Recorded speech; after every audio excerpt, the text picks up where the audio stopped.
Bir kahvaltılık gevrek bir tatlıya bu kadar mı yakışır? Bence harika oldu ama püf noktaları var. Tabii ki yapımı çok kolay. Birkaç püf noktasıyla şahane bir tatlı yapıyoruz. Hadi yapımına geçelim. Kreması için tenceremin içerisine 1 su bardağı toz şekeri ilave ediyorum. 1 adet yumurta, 3 yemek kaşığı un, 3 yemek kaşığı nişasta, 1 litre süt. Bardakla ölçecekseniz 5 su bardağı süt.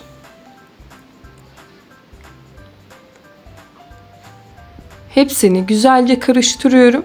Daha sonra ocağın altını açıyorum. Yavaş yavaş koyulaşmaya başlayacaktır. Daha sonra hafiften kaynamaya başladım. Böyle alttan tık tık 1-2 kaynamaya başladı mı ocağın altını kapatıyorum. Bayağı yoğunlaşacaktır. Gördüğünüz gibi tıkırdamaya başladı. Ocağın altını kapatıyorum.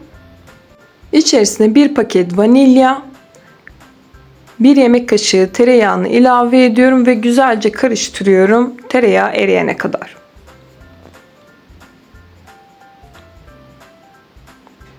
Kremamız hazır. Şimdi soğuması lazım. Tencerenin kapağını kapatıyorum ve güzelce soğumaya bırakıyorum. Kremam güzelce soğudu. Şimdi içerisine 1 paket toz krem şantiyi ilave ediyorum. Mikserle güzelce çırpıyorum. 2-3 dakika kadar bu şekilde çırpacağız kremamızı.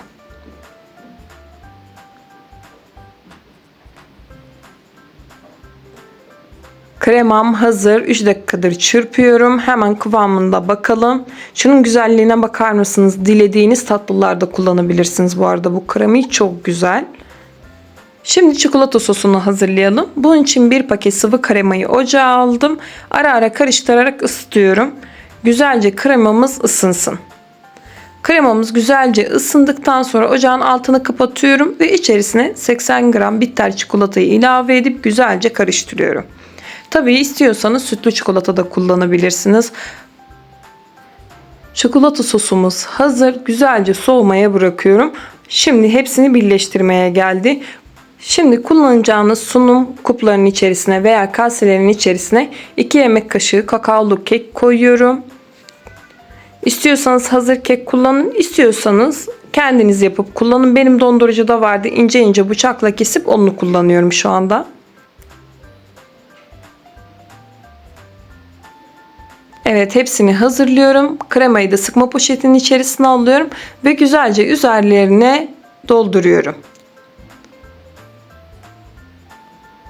Evet, ilk doldurdum, biraz az geldi bu arada. Onu tekrar biraz daha üzerine ekleyeceğim. Kremamız o kadar güzel oldu ki mutlaka bu kremayı deneyip ayrıca yorumlarınızı da bekliyorum. Çikolata sosumuzu da her birinin üzerine 1 yemek kaşığı olacak şekilde ilave ediyorum. Hafiften de üstüne yayıyorum. Güzelce hem daha düzgün ve güzel görünsün diye.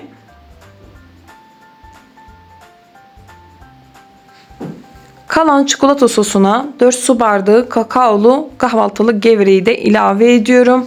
Çikolata sosunun mutlaka soğuk olması lazım. Bu şekilde gevrekleri yumuşatmayacaktır. En önemli kısım, püf noktası bile diyebileceğim kısım şu anda burası. Ne zaman bu kakaolu gevrekleri koyacağız? Sunuma almadan önce.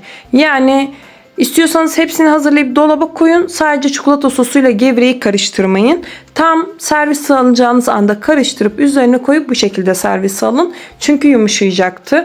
Bu da gerçekten çok önemli. Çünkü asıl lezzeti bu gevreğin böyle kıyır kıyır geldiğinde çikolata sosuyla beraber kremayla çok leziz oluyor. Ama yumuşadığında pek bir anlamı kalmıyor. Onu da söylemek istiyorum. Hepsinin üzerine bolca koyuyorum.